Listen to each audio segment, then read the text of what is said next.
Just realised on the previous video I didn't actually read to 35, I read to 34. Oops. So today, this video's reading is Matthew 26, no, Helen. Matthew 27, 34 to 66.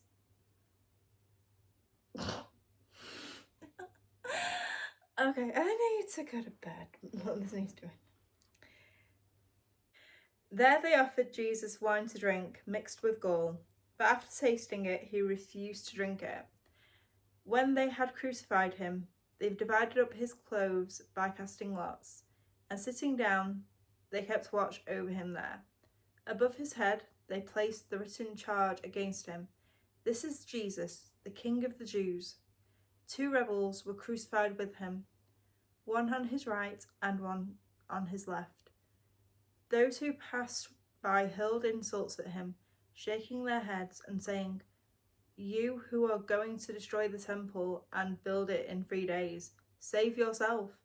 Come down from the cross, if you are the Son of God."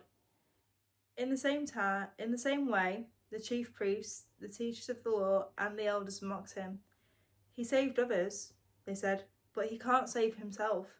He's the King of Israel. Let him come down now from the cross, and we will believe in him. He trusts in God. Let God rescue him now if he wants him. For he said, 'I am the Son of God.'" In the same way, the rebels who were crucified with him also heaped insults on him. The death of Jesus. From noon until 3 in the afternoon, darkness came over all the land. About 3 in the afternoon, Jesus cried out in a loud voice. I'm not even going to try and pronounce that. Which means, my God, why have you forsaken me?" I would have totally butchered it, so we're just leaving that alone. When some of those standing there heard this, they said, "He is calling Elijah." Immediately, one of them ran and got a sponge. He filled it with wine vinegar, put it on a staff, and offered it to Jesus to drink. The rest said, "Now leave him alone. Let's see if Elijah comes to save him."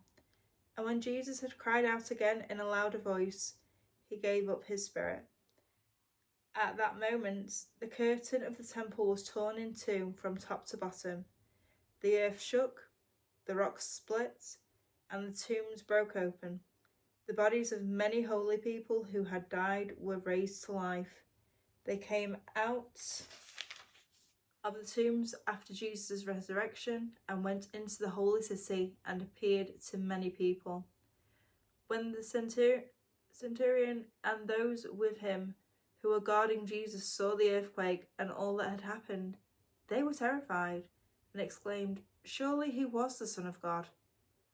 Many women were there, watching from a distance.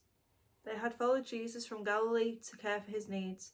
Among them were Mary Magdalene, Mary, the mother of James and Joseph, and the mother of Zebedee's sons. The burial of Jesus. As evening approached, there came a rich man from Arimathea, named Joseph, who had himself become a disciple of Jesus. Going to Pilate, he asked for Jesus' body. Pilate ordered that it be given to him. Joseph took the body, wrapped it in clean linen cloth, and placed it in his own new tomb that he had cut out of the rock. He rolled a big stone in front of the entrance to the tomb and went away. Mary Magdalene and the other Mary were sitting there opposite the tomb, the guard at the tomb. The next day, the one after Preparation Day, the chief priests and the Pharisees went to Pilate. "Sir," they said, "we remember that while he was still alive, the deceiver said, 'After 3 days I will rise again.' So give the order for the tomb to be made secure until the 3rd day. Otherwise his disciples may come and steal the body and tell people that he has been raised to life from the dead.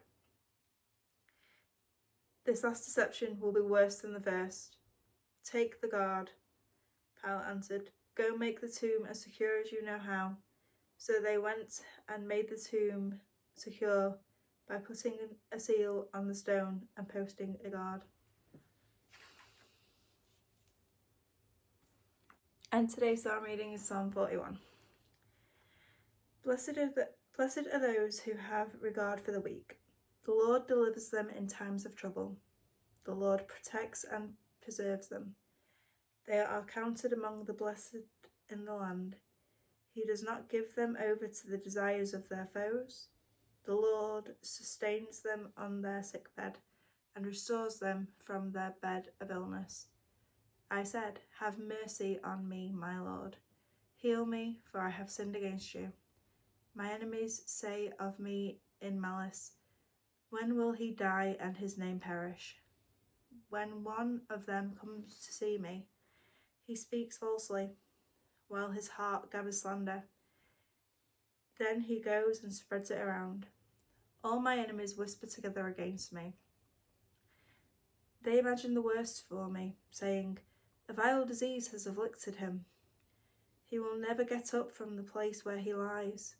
Even my close friend, someone I trusted, one who shared my bread, has turned against me. But may you have mercy on me, Lord. Raise me up, that I may repay them.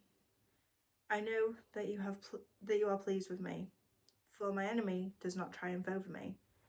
Because of my integrity, you uphold me and set me in your presence forever. Praise be to the Lord, the God of Israel, from everlasting to everlasting. Amen and amen. I hope you all have a good night's sleep, and may the Lord bless you and keep you safe.